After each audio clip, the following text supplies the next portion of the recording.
All right, let's talk about something you've seen 1,000 times, but maybe never really thought about. It's on old tools, creaky gates, those aging cars you see on the side of the road. We're talking about rust.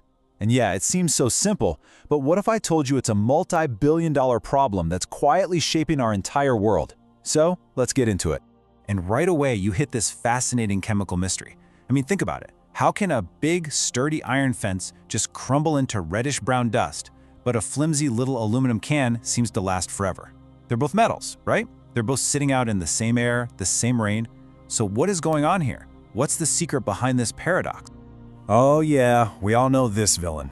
It's the villain of every toolbox, the enemy of our garden furniture, that uninvited guest that just slowly eats away at everything from bridges to buildings. It's that flaky, reddish-brown stain that just screams decay. But it's so much more than just an eyesore, isn't it? It's a destructive force, a relentless chemical process that's always at work, turning strong, shiny metal back into, well, a brittle, useless powder. Okay, so to really understand why this villain is so dang effective, we've got to zoom way, way in. We're talking about the molecular level. This is a story all about chemistry, about atoms and electrons doing this slow, silent dance of destruction. And it's something that has fascinated scientists for literally centuries.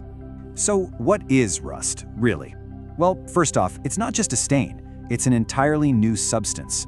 Its fancy scientific name is iron oxide, and it gets created by this chemical process called a redox reaction. Now don't worry, redox is just a mashup of two words, reduction and oxidation. It's basically a fancy way of saying electrons are being traded. And you only need three simple things for this whole process to kick off: iron, oxygen, and water. That's it. In fact, even just the humidity in the air is enough to get the party started. So let's break this little chemical dance down. It all starts when the iron atoms on the surface give up some of their electrons. That's the oxidation part. At the exact same time, oxygen atoms in the air, with a little help from water, greedily snatch up those electrons. And you guessed it, that's the reduction part. This little exchange creates a totally new compound, our old friend iron oxide. And the problem is, this new stuff is weak, it's brittle, and it just flakes right off the healthy metal underneath. Here's a really cool way to think about it. Rusting is basically a fire in super slow motion. Seriously, just like a log burning in a fireplace, it's an oxidation reaction, and it even releases a tiny bit of energy as heat. Now, the process is so incredibly slow that you'd never ever feel it, but chemically speaking, it's the same kind of combustion, just one that unfolds over years instead of minutes. How wild is that? And get this, you can dramatically speed up that slow burn. Water is what gets it going, but if you add an electrolyte, something like salt, well, it's like pouring gasoline on that fire. Salt water basically creates a superhighway for electrons to move between the iron and oxygen. And that's exactly why your car rusts out so much faster if you live near the ocean or in a place where they salt the roads all winter. Alright, so if iron is so vulnerable, what's the deal with other metals? This brings us right back to our original mystery. Why doesn't aluminum rust? The answer is, well, it's both surprising and kind of brilliant, and it's about to turn everything you thought you knew about rust completely on its head. Okay, you ready for the big twist? Aluminum does oxidize. In fact, it does it way faster than iron, almost instantly. The second a piece of fresh aluminum hits the air, its surface reacts with oxygen. So, wait a minute. Why doesn't it just crumble away into dust? Well, the secret isn't if it oxidizes, but how it oxidizes. It all comes down to the kind of oxide it creates. And here's the crucial difference. You see, iron oxide, what we call rust, it's flaky, it's weak, it's porous. It's like a bad scab that just keeps peeling away, exposing fresh metal underneath to more and more rust. But aluminum oxide, it's the complete opposite. It's tough, it's super thin, and it's bonded so tightly to the metal that it forms a perfect protective seal.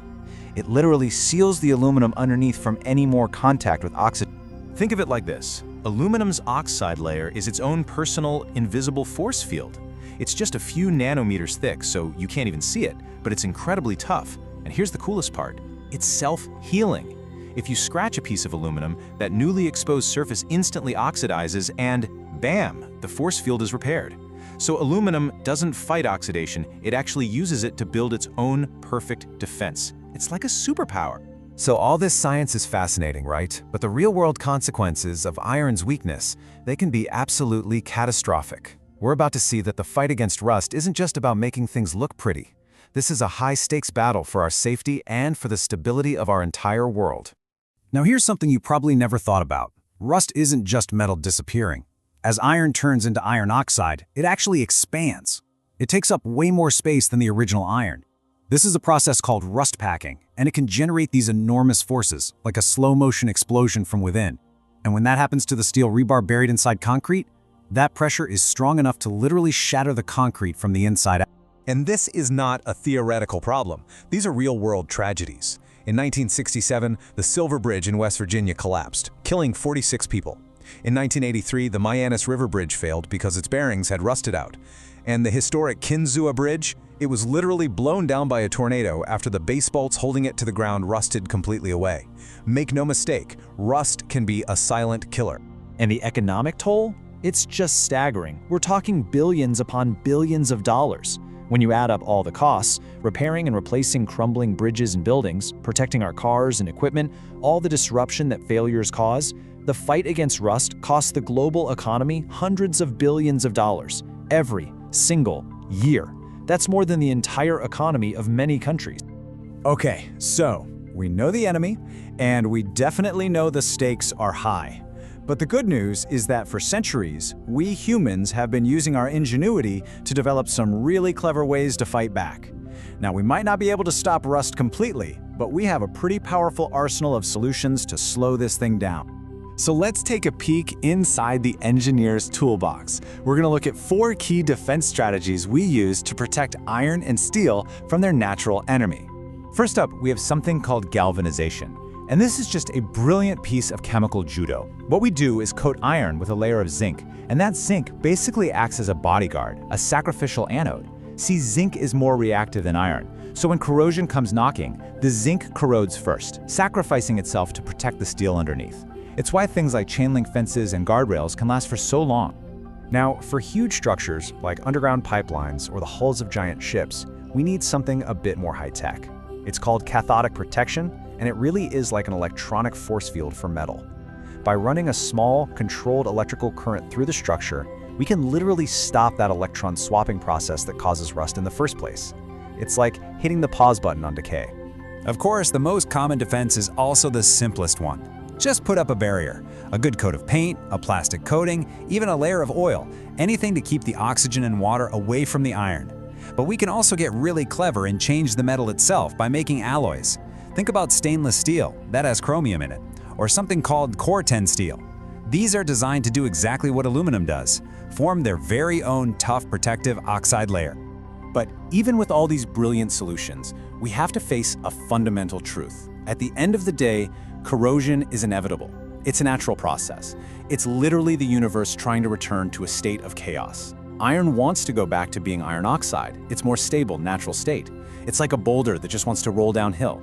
So all of our amazing technology, all our science, it's really just a temporary dam against this unstoppable tide of decay. And that leaves us with one last pretty big question. So much of our modern world is built on a skeleton of steel, and a lot of it is getting really old, decades, sometimes even centuries old. So as we face this constant, quiet, relentless chemical attack, you have to wonder, are our methods of fighting back enough? Or is our battle against this slow burn a race against time that we can't truly win? And what does that mean for the future of everything we've built?